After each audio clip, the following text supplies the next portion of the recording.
This is the start of talking about a parent theme and a child theme in WordPress.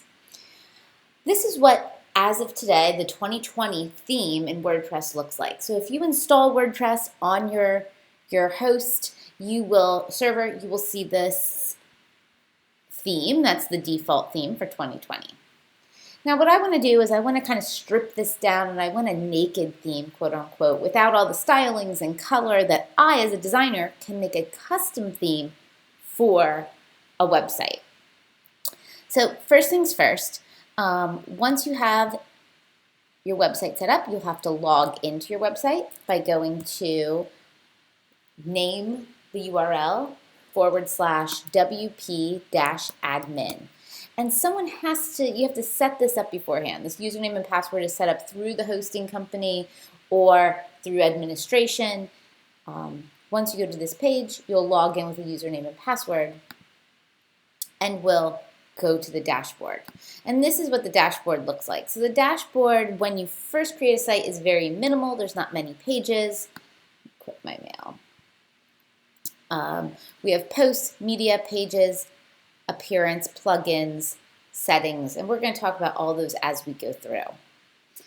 This specific tutorial is how we can upload our theme. So we're going to download a generic theme. It's called underscores.me. And if you go to this underscores.me, you can create a blank theme. Now, you don't have to go to underscores.theme. You could go to Theme Forest and purchase a theme. You could go to Creative Market and purchase a theme.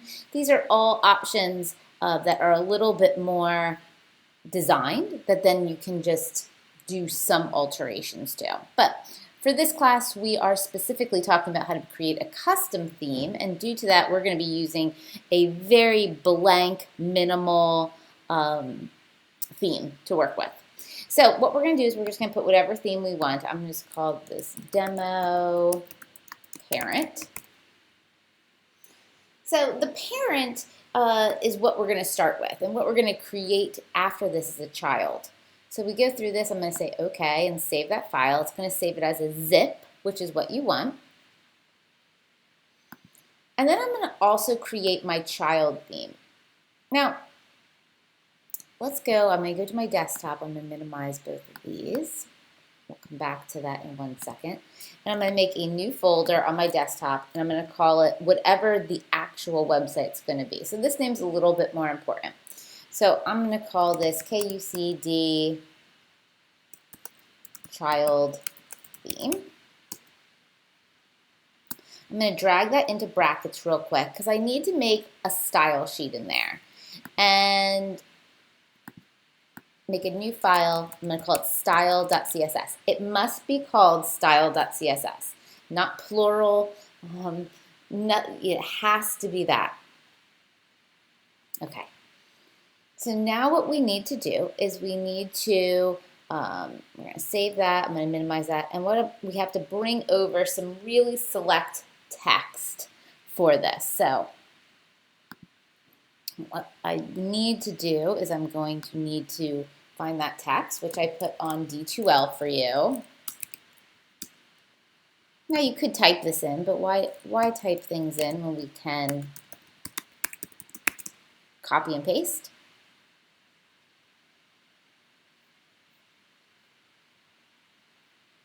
I'm going to go to class and download this text. So there's important text that needs to go into the style sheet that's connecting the parent and the child together. If you don't add this, it's not going to connect them, and making a child theme is pointless.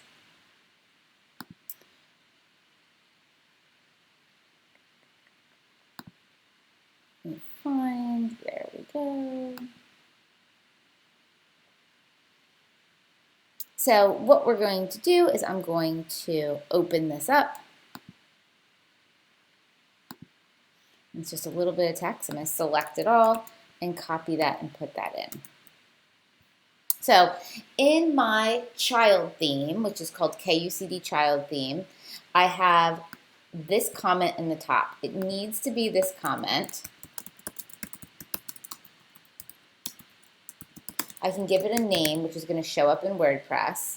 I could give it a description. I could put the author's name. I could put the author's URL. And I would keep a version because you might have some updated versions throughout. The most important part is we need to call the template the same name as whatever we called the parent theme. So I called mine Demo Parent. And the reason I called this name is because, if you look here, that's what I called the zipped that downloaded. It has to be exactly the same. Most important part up here. And then down below I have my media query, so I'm ready to go. All right, we'll close both of those out. Now that I have that, what I need to do is zip that child theme folder, so they're both zipped, so I'm going to compress that.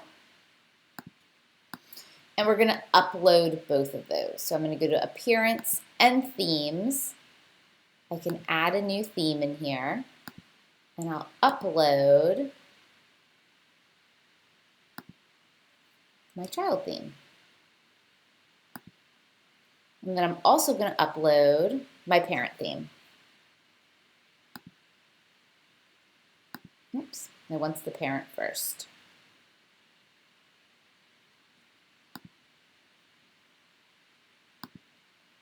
So let's upload the parent first, and then the child theme. So a parent to a child. So a parent's going to have a ton of files. It has, it's well developed, it's mature. Our child theme has one file in it as of now, and that is that CSS. So as we start maturing our child theme, we're going to be adding more files. And you can see here, once I upload the parent theme, I can activate it and come over here and refresh my page and see what it looks like. Now, one thing to remember when you're refreshing is a lot of browsers want you to do a hard refresh. And you're going to hold Shift and hit the refresh button. What you can see then is that it stripped everything down and we have the bare minimum, which is what we want. We want to design it ourselves.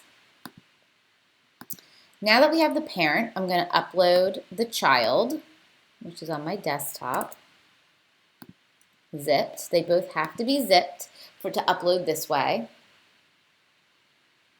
It says my parent isn't found. Let's see, demo parent, is that what I called it? Oh, it's a dash. It's so picky. So I'm going to come back over here. Go back to brackets. And this is where you have to be very mindful. So I did an underscore, but this actually is a dash.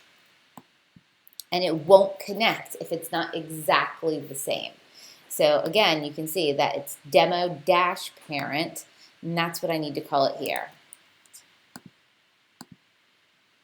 Now what I can do is re-zip it, and we'll try again.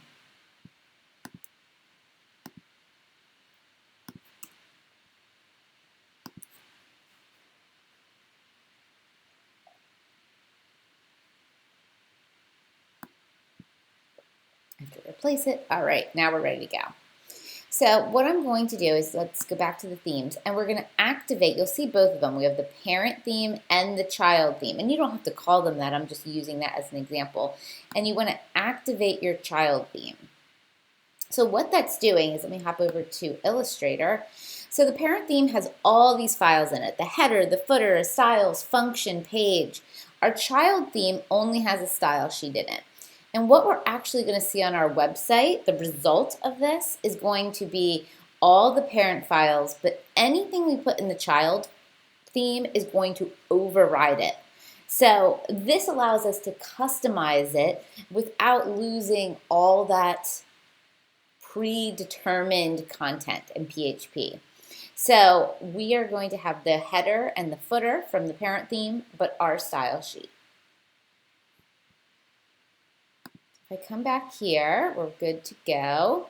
I'm going to come over here, and I'll show you how now this is connected. So we will put a little CSS in this so we can alter it.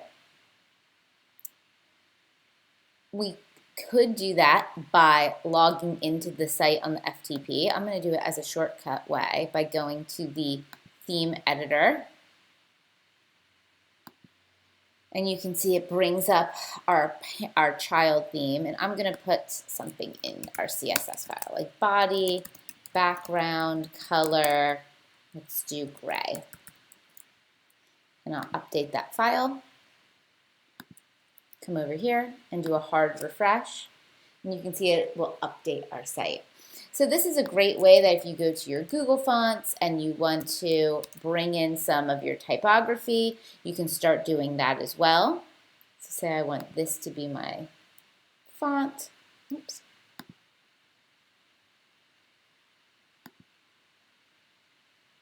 Select the style.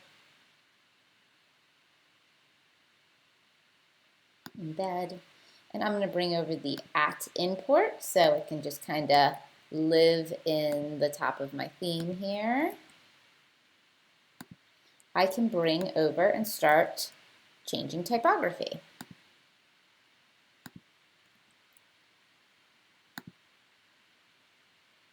Now, normally you don't want to work directly in the theme editor. I would work in my FTP and bring it over into brackets so we have a little bit more control over the option undo. But here you can see, as of now, how you can do a quick install of your parent theme and your child theme and activate those together.